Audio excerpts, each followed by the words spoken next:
are listening to Reinvented. I'm your host, Jen Eckhart. You know, one of my all-time favorite quotes is from former First Lady of the United States, Eleanor Roosevelt, who once said, "Do one thing every day that scares you." Now, for those who know me and for those who are just getting to know me, I live my life by that quote. We can learn big lessons as leaders, athletes, entrepreneurs from these words. Do one thing every day that scares you. Because if you're constantly living inside of a bubble, you can't change. You're not only fighting a losing battle, you're also subverting your own personal growth. Now, speaking of doing scary things, I did a thing. I mean, let's face it, I've done like a million scary things, but this is breaking news, you guys. I recently picked up a tennis racket for the first time since I was 9 years old. That's right. This former competitive cheerleader decided to get back out on the tennis court and make a complete fool of herself. But you know what? I am having so much fun. You know why? Because I'm not a quitter. And I love looking a challenge dead in the eye and giving it a wink. My next guest recently tweeted, "Fear is the #1 motivator in the history of the world." I mean, this guy just gets it. And he just so happens to be tennis royalty. Over the last 40 years, he has trained and worked with the who's who of the tennis world. Everyone from Serena and Venus Williams to Roddick, Sharapova, Jennifer Capriati, Mary Pierce, and Jen Eckhart. Just kidding about that last name. He's 7-time U.S. PTA Coach of the Year. He was the youngest ever to be inducted into the U.S. Tennis Hall of Fame. He's also a full-time dad and can now add major motion picture stars to his resume with the release of the King Richard movie. Rick Macy, welcome to Reinvented. I'm glad to be here. It's going to be a lot of fun. How did you like that introduction, including my name and your impressive roster of tennis stars? Well, once I see you hit a few, I'll see if you have potential and we'll go from there. How's that? Oh, great. That's awesome. Your academy is located in Boca Raton, if I recall correctly. Yeah, it's in Boca Raton. And if you're ever in Florida, it's open to everybody, 365 days a year. Amazing. I am Miami, Florida, born and raised. My parents actually live in like the Jupiter Palm Beach area. So I'm going to take you up on that, Rick Macy. Come on. Yeah, come on down. It'd be a lot of fun. Rick, it is such an honor to have you on Reinvented because in a way, you, my friend, have reinvented the game of tennis by training some of the most notable top athletes in the world. I mean, you really did throw out the rule book in that you were the only tennis coach willing to take a risk, take a chance on a poor Black family in 1991 in order to help get Venus and Serena Williams the best training they needed to become the champions that they are today. Now, I just watched the King Richard movie last night, and I have to tell you, I cried.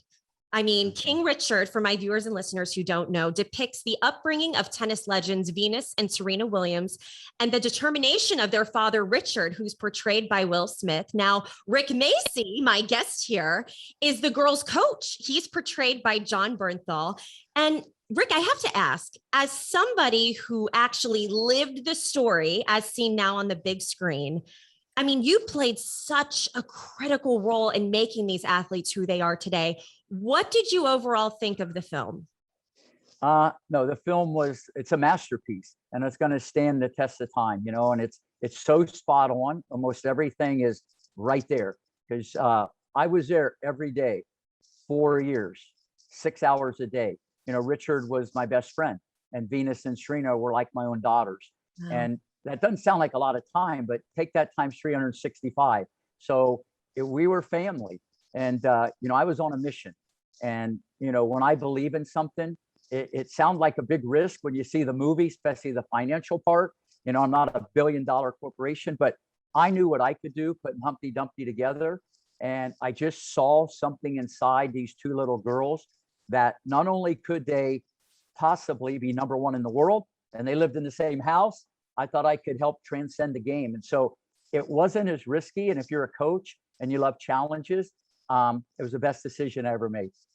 You know, you invested not only your time on the court, obviously coaching these two incredible women at your academy in Florida, but you, like you said, you invested your own money for the family to get to Florida, including purchasing their RV in Compton so that they could drive cross country. You provided them with a home, car, and much more when they got to Florida. You even provided a salary for Richard Williams. I mean, this is unheard of for any tennis coach to really do. What it really inspired you to do all of that? First off, great question. And that I get asked that hundreds of times, email, text, and in person. It was one of those things when I went out to Compton and I met with the family.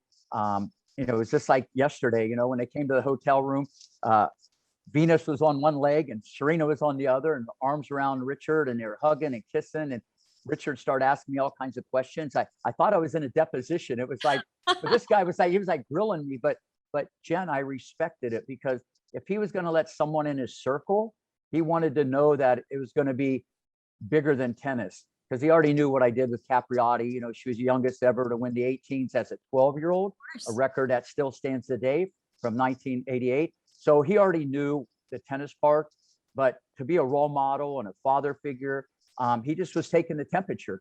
So I immediately bonded with Richard. Even though he was a little different, we were kind of cut from the same cloth, because I knew he would be cutting edge. I knew that he'd think out of the box. He wasn't one of these junior parents that were going to play all these tournaments.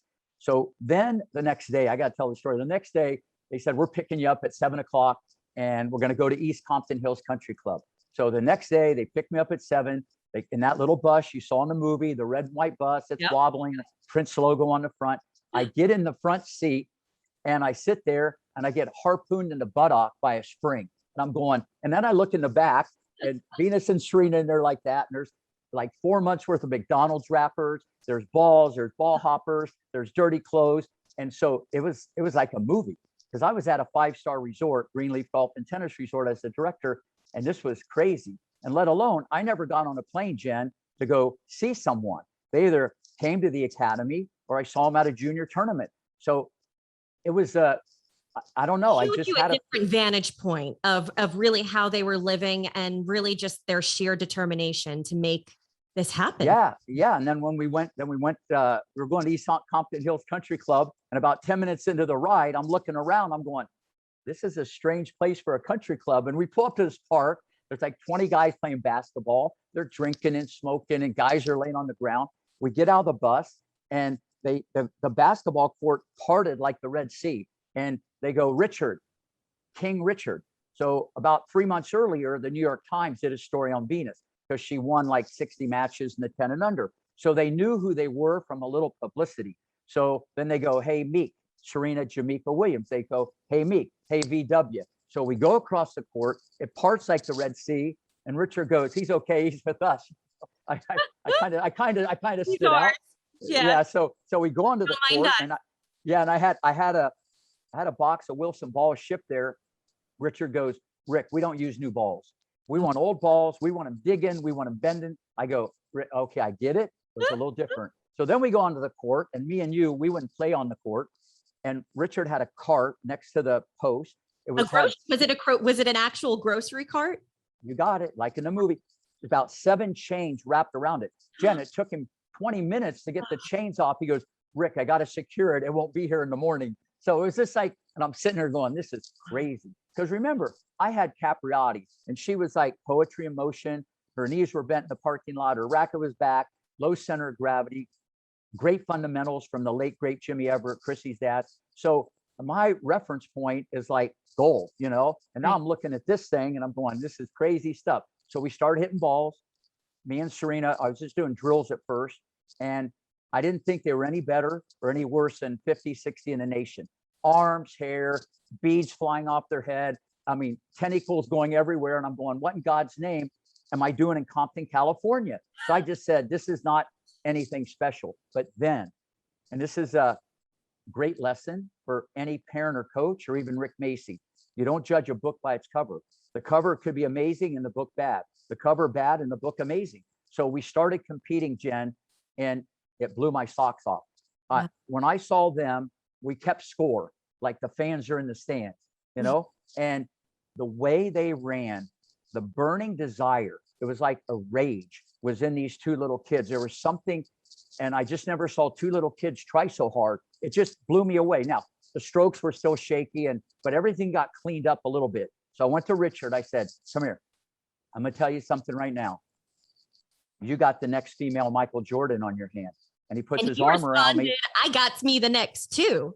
And that's in the movie. And that's all true. Then Venus walks out the gate on her hands for 5 feet and backward cartwheels. And I said, listen, these two girls can transcend the sport. I know, I'm thinking 5'11", 150, 6 feet. I'm projecting where this can be in 6 years. And, if they decide to pick me as a coach, if they want me to do it, I was going to do anything to make it happen, because I saw something I've never seen in my life in two little kids. And to this day, I've had a lot of people, win national titles and be number one, and they checked all the boxes, but no one checked them like Venus and Serena. And they even created a few more. Wow.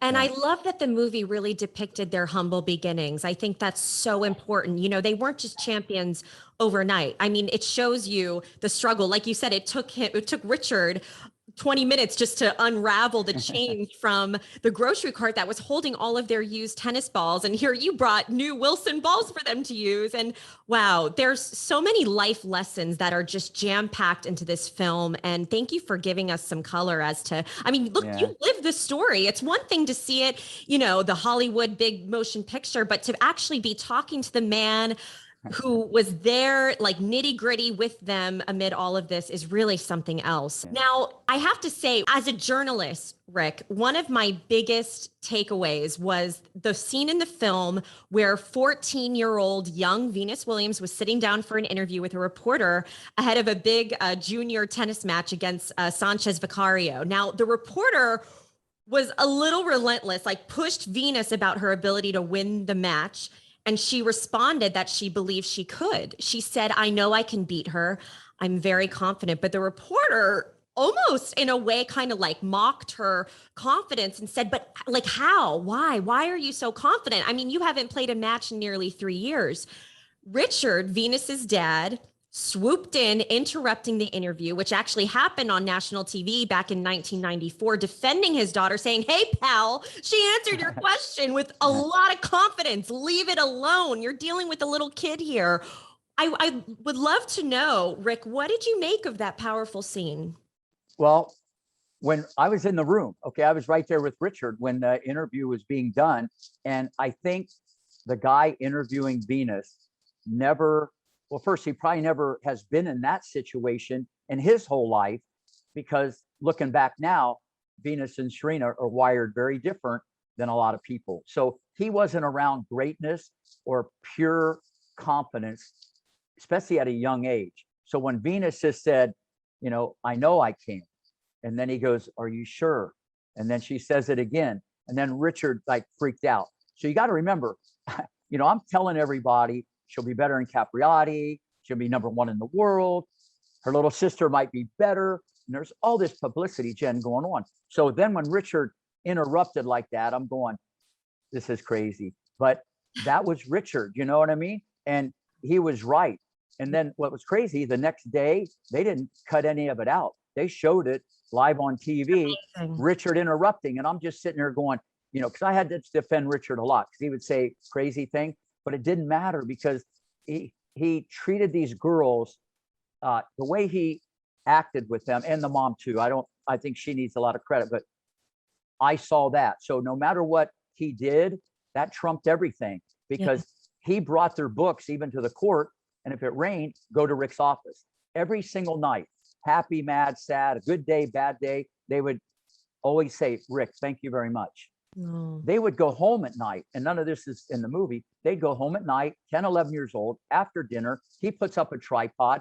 He's asking them questions like you are me. He's preparing them life lessons for the day to come, because it's going to be like, me against the world, Muhammad Ali stuff. And he's telling them how to answer the question without answering the question, and with a smile on their face and a hug and a kiss. And so this is because they're both very bright. And they both handle the media, and they flip it around and put them in their pocket. So these are the things that I saw Richard do, and it was bigger than tennis.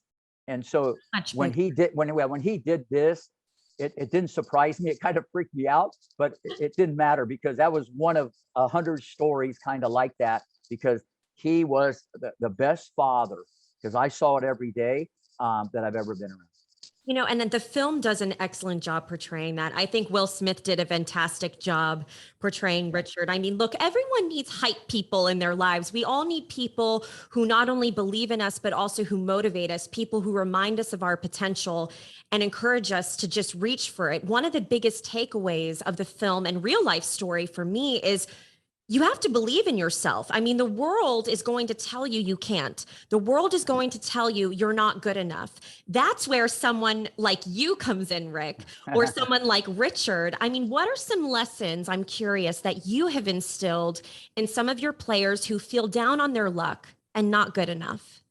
Yeah, well, no, first off, great question. And that, to anybody, is the easiest thing to get distracted. You know, what you hear, what you read, your friends, your influences, and, you know, always understanding, you know, when you look in the mirror, that's the ultimate test. You want to have those conversations a lot.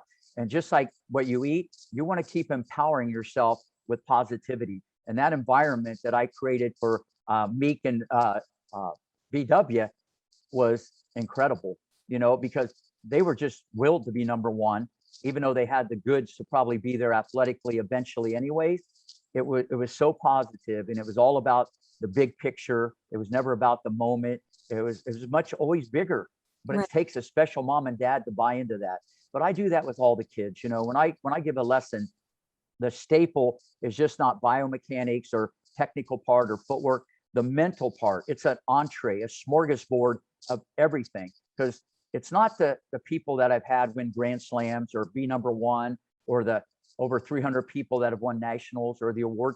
It's the people that do their homework better, or I got them off medication, or they treat other people better, or they come back in life, and how I changed their work ethic. And I didn't try to do any of this, but being on a tennis court, that was my platform. And so the lessons that other people picked up through my career, to me, that's more powerful. And so the art of communication and how to connect the dots, how to take the temperature. I train the kid and the parent. There's an art to that whole. Just for putting up with Richard for 4 years, I should be in the Hall of Fame. But no, I'm just kidding. No. I actually saw him 2 weeks ago. We were laughing and crying. The stories are just epic, you know, and it's all come full circle. So. And you guys are still best friends to this day. Is that correct? Absolutely. I just saw him 2 weeks ago, and he's in great health, no matter what everybody says. His memory's like a steel trap. And I had the guy crying and laughing, because a lot of the stories everybody forgets, but you know, I still got a steel trap here. So we went back down memory lane. It was awesome. But to all the other players, they can do it. You know, I think big, you know, they can do it. And, you know, you got to know how to say it, when to send the right emoji, when to text them, when to back off, when to kick them in the butt, when to hug. And there's an art to this. And I've been trying to put Humpty Dumpty together since age 22. I've been on a tennis court, Jen, probably more than anybody in the world. And I still teach 50 hours a week. So at the end of the day, you know, when people have confidence, when they get the big C, they can do anything in their life. Amazing. You know, and speaking of having confidence, you know, rejection and losing are also a big part of winning, which I think the film also portrays. I mean, I can't tell you, Rick, how many times I've fallen down or have gotten rejected in life, but my failures have always rerouted me to something bigger and better, or there's always been a lesson at the other end of that. In the film and in real life, Richard did not give up after being rejected many times. Venus won a whole bunch of games, but lost in the final match in the movie. She left feeling super discouraged until she walks out to cheering crowds who are so excited just to see her win, to succeed in life. In all your years of coaching, Rick, I am curious, what makes a player coachable? Oh, that's another great question. You know, I think number one, they got to look at the bigger picture, especially with kids. It's called junior development, not junior final destination. It's not where you start, it's where you finish. And you got to build something. You know, I like buying the ingredients, putting it in the oven, baking it, putting the icing on it. And if I'm still with them on the tour, which is tough because I got a lot of other things with my business. That's what it's all about. The cards you're dealt with at a young age, they're with you forever. Right. Okay. So it's like really important. So when it's all said and done, you know, Venus, and you made a great point. I love how what you call her VW. Is that Yeah, what no, I know. Yeah, I told Serena at the after party, she goes, listen, other than my dad, you're the only one to call me Meek, you know, so because I'm Serena Jamaica Williams. And so what my point is, for 3.5 years, think about this. They come to Rick Macy Academy. You know, I'm with them 4 or 5 hours a day, 6 days a week. They're hibernating at Rick Macy Academy, getting their butt beat every day, boys, never winning. And, you know, Richard, he got it. But you got to understand, if people don't win a lot, the parents are going somewhere else. You know, I'm like history. So, but this is why we click. This is about the future. So Venus never wins a match for 3.5 years. Then she's forced to turn pro because they changed the age eligibility rule. So we kind of had to do that, even though the movie spins it differently. So she walks off the street, Jen, never playing a match for 3.5 years, hibernating at Rick Macy Tennis Academy and losing. I mean, she lost all the time. Okay. And she gets I get her a wild card. She walks off, beats 57 in the world, who's been in the top 20, NCAA champion, Sean Stafford. She wins that match, goes to press conference, smiling, laughing. I had a lot of fun. It was great. You know, it's just, she flipped it around because everybody wanted to put the knife in. Odds, right. No, yeah, people wanted to put the knife in her. They didn't like Richard. She was legendary and she never did anything. It was like crazy. Right. So then the next match, she had to play Sanchez and she would have won. She's up 6-3, 3-1. The bathroom break was real. Venus kind of checked out, became a 14-year-old. But right then and there, if people had a brain, they said, wow, I never seen a kid run like that, hit like that, have a serve like that, go for the jugular. And this little girl is going to be #1 in the world. And her little sister might be better. Incredible. Crazy. No, you can't make it up. I mean, you couldn't make it up. She really did prove that there's no real formula or one size fits all cookie cutter way to become successful. When I hear a story like that, I think of somebody like me who I was told my whole life, oh, you can never work at a national level, at a national network of your dreams. You have to go local affiliate to local affiliate and start small and work your way, you know, going through the motions, moving around from market to market, different city here, different city there. And actually, when I graduated from college at the University of Florida, I mean, when I got the call that I was hired at a national network in New York City, I was on the first flight up here, Rick, and I was working at a national level in my early 20s. And I love hearing things like that because people get so stuck in their ways. Like, no, this is the way to do it. You have to do it this way. And they just kind of threw the rule book out the window. Yeah, not only through the rule book, but the tournaments, which I don't recommend but you gotta understand, Jen, they were like brutal competitors. Yeah. You know, they'd be first to get in line for water. You know, so that step over broken glass and backwards again, just small. Yeah, no, you got to understand. So I saw, but that's what, you know, I saw it and I believed in me and I believed in Richard and the girls. So that's all. It was just, whether it's 4 years, 8 years, it didn't matter. It was going to happen. I was going to will it to happen. And so, but when what you said is key. When people say you can't, or you get rejected, you got to look at that as a challenge. And you almost have to look at it as a compliment, you know, in a way, because it's going to open up another door. Or you can feel sorry for yourself and freak out and do what everybody else does, 98% of the world. Listen, the more you fail, you're going to succeed. And you can go through the best shooters, the best quarterback, you know, A-Rod, that he got struck out a lot, but he's hit a mile of the park a lot. You're going to find this, but the wiring has to be different. I got to tell people, it is what it isn't. It's the exact opposite. And you got to flip it in your mind. You can't feel sorry for yourself in the pity party. You have to look at it, because what people do, they get stuck and they go the other way. And a perfect example, even myself, you know, my dad died when I was 10. I picked up our tennis racket at 12 years old in a small town of Greenville, Ohio. I played all sports and I just fell in love hitting the ball against the wall, and it came back to me. So I really like that. So I had a good practice partner. By age 18, I was #1 in the Ohio Valley, okay, without a lesson. And I could go on, but here we are this time later, and I teach more lessons than anybody in the United States, and I never had a lesson. So at the end of the day, you know, some people get opportunity, Some people don't. Sure, it might help you, but also can hurt you. You know, when you have to struggle a little bit and it's tougher and it's not rainbow, lollipop, and sunshine, it's better. And that's what I love about Richard, you know, whether it be the old balls or putting the music up real loud, or Venus tosses a ball and he screams at her. I love the guy because that's the real world, you know? And I love the whole family. King Richard gets into this interesting place in youth sports with burnout and how early is too early to start someone on a superstar path. In the movie, it's a point of contention between you and Richard of when to turn Venus and Serena pro. Now, as I'm sure you know more than anyone, that fame and money can change really anyone. How have you, Rick Macci, been able to stay on top as players' styles and attitudes change?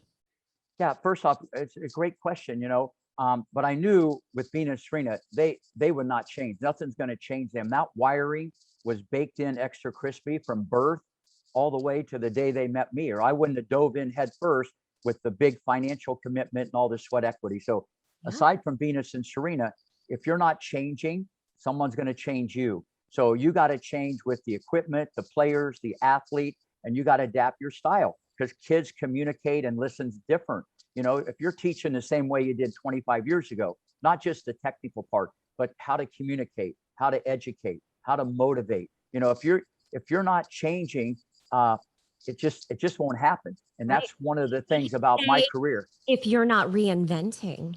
Yeah, that's right. You have to, and you have to do that. And there's nothing about, you know, modifying or turning it up a notch. Because I always tell people, if you're not getting ahead, you're getting behind. And if you're not winning, you're losing. Okay. So you got to look at it like that. And that's the way I've always looked at it. And even before I came on to talk to you, I learned a lot from the 3 lessons I had starting at 6 this morning. I learn every day from every student and every situation. I'm trying to get better. And that's what I try to help other coaches with. Because when they hear it from Rick Macci, hopefully it will percolate in their head, you know, to listen, I got to step up my game because if not, someone's ready to take your place. Right, absolutely. Now, I have to know, and this is a $1 billion question here, as someone who has coached everyone from Serena and Venus Williams to Andy Roddick, Sharapova, Capriati, who is your favorite player or players to work with and why? Are you able to answer that question? I know it's a tough one, but people are genuinely curious. Of all the questions, Jen, you've asked me, it's the easiest one. I would say, are you sitting down? Because I can see you're sitting down. I'm sitting down. Okay, here it is. All my viewers and listeners, sit down too. We're ready. This is easy. Who's ever on the other side of the net, that hour, that minute, that second. And I mean that from the bottom of my heart. And that comes across in my teaching. No, that comes across my teaching ever since I started, you know, and when you can make people feel like that, you're going to extract greatness. And that's what I do. I try to maximize their ability. But to sit here and say this one, I've never been like that because you can't fool children. You can't fool kids, you know, and they're so impressionable. And you can empower people to think they can do so much. But you got to have a blend. You can't just, you know, say everything's amazing, but you got to know when to dig in and when to back off. But that's really how I feel. And that's my favorite student who's ever going to be on the court with me after you. I love that. So taking you up on your promise, when I do come down to Boca and I'm on the other side of the net, that means I am going to be Rick Macci's favorite player at that moment. I love it. There you go. You're right. I'll take it. I mean, you have hundreds of stories with Venus and Serena. I have to know, I think you're on the record of saying that Serena was quite the prankster on the court. Yeah. Is there a funny story that you can share with my viewers and listeners that maybe isn't as well known? I recall reading something about a Green Day shirt. Yes, I'll tell the Green Day story, but no, there's hundreds, but I got 2 for Serena, just to show you how rough and tough she was. I'll give 2 Serena. Okay, we had a sand pit, okay, and there was like 40 kids in the sand pit, and they were like playing tag. So you got to juke and bop and weave and shake and bake and rattle and roll. You're out there playing tag. So, you know, Venus, Serena get in there for the first time, and Serena is going to tag someone. And Jen, she tags someone with a closed fist. And I go, whoa, Serena, you play tag with a fist open. I mean, she was such a little pit bull and such a feisty little one. Okay, she played tag with the fist closed. And we talked about that at the after party, and she's just like hugging and laughing and going, She's like, I still do to this day. yeah, but she does it with a racket. But no, my favorite story was Serena. One day, it's the middle of July, it's like 100 degrees in Florida. I'm on the court with Serena, and Venus is next because we were always side by side, 2 o'clock. And she's just standing there in the corner and she wasn't moving. I said, Meek, you got to move your feet. And so she had a little attitude, but I liked the attitude. She goes, why? And I go, what do you mean why? You told me you want to be number one. She goes, I will be number one. Like she has that eye that she looked. And I go, well, how are you going to be number one if you don't move your feet? She goes, well, Rick, I'm really hungry. I want Scott to go to the snack machine. I want some hot curly fries, a Snickers bar, a Pepsi. Then on the way to work today on Linton Boulevard, Daddy drove by a stand and they were selling Green Day t-shirts. So if you could get me one of those, so tell Scott, get me the curly fries, the Pepsi, the Snickers bar. And on the way, Scott can bring tomorrow the Green Day t-shirt. You see that tall skinny girl over there? Venus is real tall and all arms and legs. I'll make her look slower than molasses. So I had Scott get the curly fries, the Pepsi, the Snickers bar. The next day, he was going to bring the shirt. Serena gets her snack, takes a 15-minute break. Jen, for 15 minutes, okay? For 1 hour, for 1 hour, she's popping the popcorn, extra butter, sweat's coming off this little kid like Niagara Falls. For 1 hour, she's going 100 miles an hour, hitting cross court and down the line. It got to be 15 after 3, and she turned around at me because I was over now with Venus. She goes, Rick, you better have that Green Day t-shirt here in the morning. Now, this was an 11-year-old. So you can kind of see that fiber. Oh, yeah. But see, I don't want a marshmallow. I want a tough cookie. Of course. And this little girl was a little pit bull, but that's probably my favorite Serena story. And when I told her that, she kind of remembered it. She was just like laughing. It was great. It was great. I love it. That little diva complex, but that's what makes her a real winner. And I just love that. What a shout out to the band Green Day also. Just such a cute story. Wait, and another one for parents real quick. You know, they didn't, as you see in the movie, they never played junior tournaments, but at 12 and 13, we got invited to play an exhibition at Hilton Head, South Carolina, on the Family Circle Cup. And so here's Richard. We're not playing junior tournaments. We don't want the hamburger. We'll go for the filet mignon, you know? So we go there and there's 5,000 people and they're going to play doubles, an exhibition before the main event against two people you've heard of, Billie Jean King and Rosie Casals. So they're playing this doubles match and Venus and Serena are standing closer to the service line than the baseline to return serve because they just took the ball so early. It's like a Compton street fight. And they're sitting there going, well, should we tell them where to stand? But that's where they were trained. So they play and it was amazing. They're hitting balls at Billie Jean, trying to kill. It was amazing. They didn't know how to play doubles, but they knew how to fight. And these kids were like two little warriors out there. Everybody was freaking out about what they saw, even though they were raw. But here's the moral of the story. For anybody listening to this, we get in the van. Now, remember, they just played the two greatest doubles players in the history of women's tennis. Right. We get in the van to go to the airport. Richard's driving, Orsine, Brandy's in the front seat, Meek, Serena's next to me, and VW is in the back. And all of a sudden I hear, hey, Venus, how did you play today? She goes, I played very good. Thank you. How was your volleys? My volleys were amazing. Thank you. How about your ground stroke? My ground strokes were incredible. So I'm going, wait a minute. There's Richard. There's Orsine. There's Meek. And I turn around. She's talking to a doll. She has a doll in her hand. She's talking to a doll. The moral of this story for any parent, and Richard knew that I knew, their kids first and tennis players second. Wow. Well, speaking of which, and actually in Richard's memoir, Black and White, the way I see it, he writes in the beginning, I decided, and this is a direct quote, I decided that if people came up to me later on and told me that my daughters were great tennis players, I had failed. Success would be if they came up to me and said my daughters were great people. No, that's Richard. I know it's easy to say, and it's after the fact because they're iconic, and you're never going to see what just happened. Right? You know, two kids living in the same house, sharing the same bed, one in the world, and the way they did it, that's going to be hard to duplicate. But it was all about life lessons. And you know, even when I said she's going to play the Bank of the West Classic, and it's in the movie, I'm ready to turn the volume up, more hitting partners, put my foot on the gas because I didn't know what she was going to do. She could have freaked out. The next day, he doesn't show up for practice. He took the kids to Disney World for a week. And it just because he probably wanted to just take a deep breath because now he made the decision. VW is going to have to go out there and we'll see how good she is. One thing your character says in the movie, and you can correct me on how much is fact versus fiction, but you say you showed up here and first thing you did, you pulled them out of juniors. Now you pulled them out of practice. You took them to Disney. You do it constantly for music lessons or homework or even church. Will Smith, his character as Richard, says they got to get straight A's or else they can't play tennis. You knew that. I told you that. That's my rule. There's even a scene where young Venus Williams turns down a $3 million deal. You say to Richard, screw your effing plan. You don't know what you're doing. How much of that was really true, Rick? And were you oftentimes frustrated by Richard's parenting style?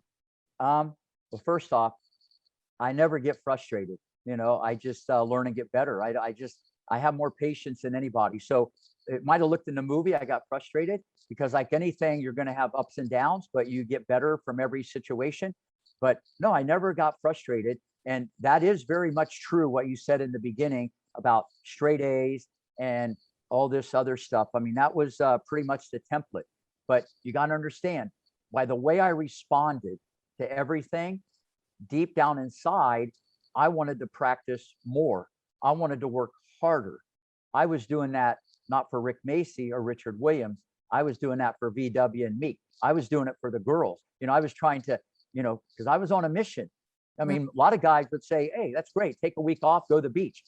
Most guys just want to take a deep breath and do something else. I wanted to turn it up. So I think deep down inside, he knew how I was wired about wanting to work and we got to get better every day.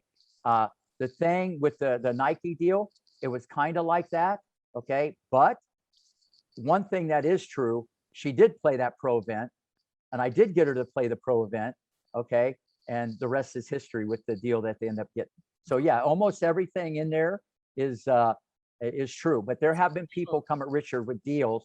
But I didn't really respond like that because at the end of the day, that's his decision to accept it or not. It wasn't really like that. I love in the movie when they reject the deal and they say, come on, we're going to dinner. Hey, Rick, come on, you're paying the dinner tab. Was that true? Yeah, that's true. That's true. No, and it's like, you got to understand, Richard and I were best friends. It's different. We weren't just like friends. Right. I mean, even the letter, you were so much more than that. Yeah, no, it was me and him against the world, Jen. It was a whole different deal. Besides, I would just do anything for the kids. It's a whole different level when you're that deep into something, it's not like on the fringe. But this is how we would joke around. I mean, we would joke around all the time. So when he rejects the deal, he said, hey, Rick, come to dinner. We're going to seafood buffet. You might as well. You're paying for it or whatever. But that's what he would say. We would joke all the time. Well, and you guys, it's like short-term paying, long-term gain. You guys were looking at the long-term picture here. Absolutely. And that, but that being said, I think the whole world that sees this, especially the tennis world, they know it didn't go from Compton to center court. That 4 years at Rick Macci and just, how important that is in a child's life.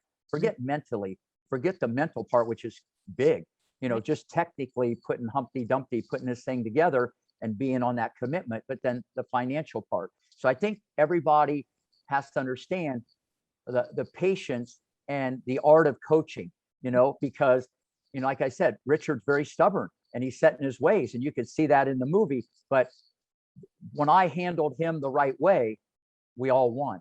Right. If I would have reacted to everything, it would have lasted one day. I probably would have left Compton and said, I don't want to do it. But I knew what I was getting into. And like anything in life, you got to look as a challenge. And, when you take a deep breath and you don't react to everything and count to 100, a lot of good things can happen. Not every action requires a reaction. That's what makes you the coach you are today. That's why you coach the big dogs.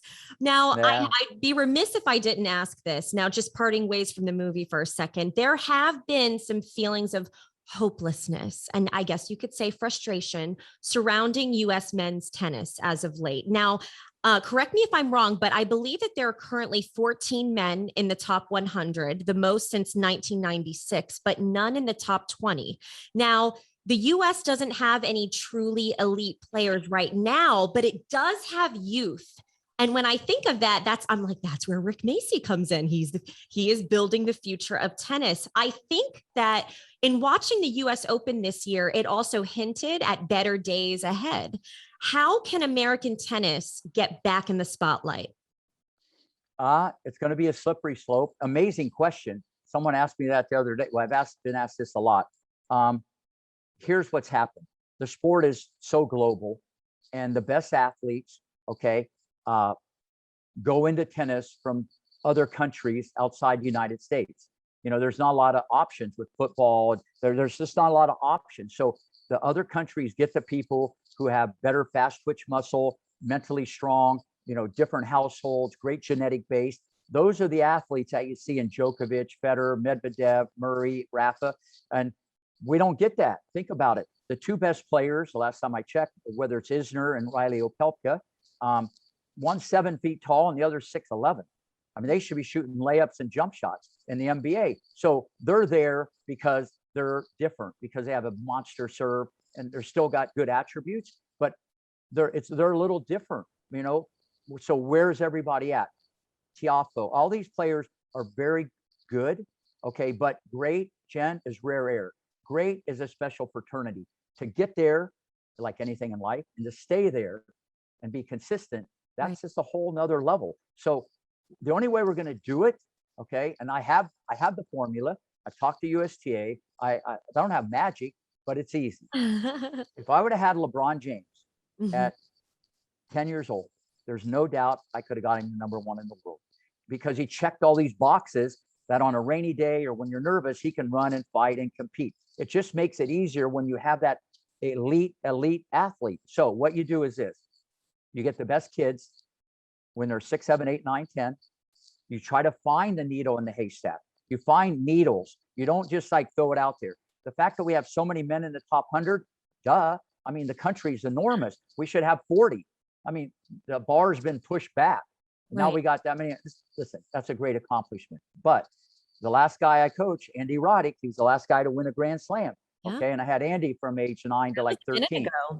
Yeah. So what I'm saying is this: you find the best athletes, their parents did something in the Olympics or high level college, NBA, NFL, Major League Baseball, and you got to fund it. You got to go all in, hedge your bet.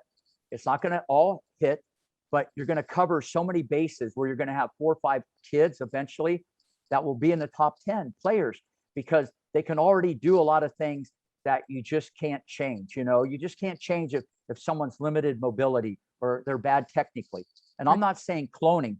You get a Federer forehand, a Djokovic backhand, a Roddick serve, you know, you move like Djokovic on the court, you have a mind like Rafa, and you can put them in these environments, but you got to go in and do it this way. Because let's face it, whatever's been going on, it hasn't worked. And we can sit here and come up with excuses. I would love a shot at doing something like this. But when you evaluate talent, everything in life is in the eye of the beholder. So who's evaluating the talent? So what I tell people all the time, what you may see might be different than Rick may see. So it's a whole different thing when people evaluate talent. No one's done this, probably more than myself, because I see it through a different lens. So, and you're not always going to be right. Well, you'll be right more than anybody, but you're right. It is a problem. Korda might have something going that's coming up. He might be able to grab a couple, and some of these other guys might grab a slam, but to stay there and be there for a long time, we got to have a whole different athlete and train them from a young age. Well, speaking of youth and looking ahead to the future of tennis, you are inspiring young boys and girls across the country to pursue their dreams, such as the Miami Cinderellas group with the Boys and Girls Club. And in fact, in early November, you hosted an instructional event with Miami nonprofit Saving Our Daughters in Boca, Florida. You gave tennis instruction to a group of girl tennis players and insights into coaching 2 of the greatest female athletes of all time. Who better than Rick Macci himself? I am curious, what is the most rewarding part about transforming young lives through the game of tennis? Well, I think every day it's not really what you can do for yourself, because if you do more for others, you're indirectly going to benefit yourself. Right. So that whole situation, at the end of a long day, that was so much fun because I saw the smile on these girls' face, and they were kind of nervous, and they found out, as I'm just one of the guys, I'm so down to earth and so genuine about everything. And I got them to work hard. So when you work hard, then you're going to work harder. And I could tell that I changed their life, and I made their day. And when they got an Academy t-shirt or they got a book from me, and I just, that's the best feeling in the world. It's not someone winning a national title. I mean, because that's a game changer, because, there's just so much nonsense out there, especially in today's world. I mean, it's brutal, and to have someone, me, be able to talk to him, it's just so rewarding. And I like doing those things because that's the best feeling in the world, when you can do that for other people. It's very empowering. And I call that sending the elevator back down, right? Yeah, I loved it, and we're gonna do it again and again and again. And I just saw the difference in the kid's face. And the best thing was this: when we got done, after I taught like 10 hours and I did another 2 with them, it's like, we don't want to go home, and I'm sitting there going, I got to go home and hang out with my cat and eat and get up at 5 in the morning. Yeah, I got to hang out. So, and they wanted me to get on the bus with them and go to Miami. It was a game changer. So I loved it. Impact you're having on children's lives. I think it's incredible. And I do think that the King Richard film in and of itself has sort of reinvigorated the spirit of people in terms of playing tennis. Like, I immediately wanted to pick up a racket and go out onto the tennis court, and hopefully it has that ripple effect across the country. No, it will, and I think you can pick up, I mean, it's something for everybody. The inspiration, like I said, the dedication, the motivation, the perspiration. Yeah. It's not a highlight reel of V and Meek hitting the ball, it's more than that. And it shows you there's not a wrong way or a right way. There might be a better way. And maybe it was the Williams way for them, and it's not for everybody. But if you can't get something out of that, if you didn't laugh, or you didn't have a tear in your eye, or you didn't feel inspired, then you don't have a pulse, because the movie is epic. It's a masterpiece. It's going to go down as one of the best sports movies ever. And I think it's going to stand the test of time. And I think it's going to be a real Oscar contender, actually. I hope. For sure. And what I think is the best compliment, a lot of people that see it once, they've seen it twice. And that's the best compliment ever. They go back and there's so much stuff in there to get out of it. And I think it's incredible. Rick, as we wrap up here, at 67, I have to say this. I mean, you're still on the tennis court giving lessons every day. You've helped 5 players reach the world #1 ranking and coached 8 Grand Slam tournament winners since 1985. At 67, you're still putting in, like you said, 50-hour work weeks with private lessons at the Rick Macy Tennis Academy in Boca, Florida. You wake up at 3:30 a.m. every single morning. That's insane. That's crazy to me. But I have to know why do you wake up that early? I mean, like, what inspires you? What keeps you motivated to do that every single day? Great question. A lot of people have asked me that too. Everything in life is a habit. There's good habits and bad. You become a creature of habit. I've done it for really the last 25 years. I don't even have an alarm clock. It's just like bang, like you saw in the movie, bang, bang. I'm up, and once I get up, I'm just ready to go. It's just probably how I've been put together. And I've always been that way. And, if you love what you do and you love helping others and you have passion, it's not work. When it's 100 degrees out there, it's not that hot to me. I've been outside for so long. I'm like a lizard. So I'm probably, I'm bulletproof to the weather. But no, I get up and, I eat something, and I run a half mile every day. And I run a business. So, I have a lot of other stuff. I email everybody. I text everybody. I got students. So it's not just what I do on the court. I kind of am the engine in the business, because the personal touch that I can talk to someone, and, people are calling me now and they say, wait a minute, is this really Rick Macy on the phone? And I go, bang, they go, oh yeah, it is you. So, but I like that. I like people that, I'm a people person. And so, but I get up that early. I'm the first one to work.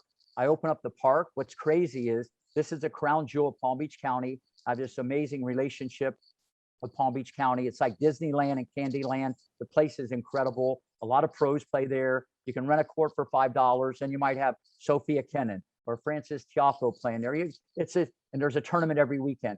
But at 67, I have a key. I open up the park, Jen, every morning. It's like 67 on my resume. I'm a park ranger now. I'm officially a park ranger. So, but no, I just like to be first. I like to be ready. Then you don't have to get ready.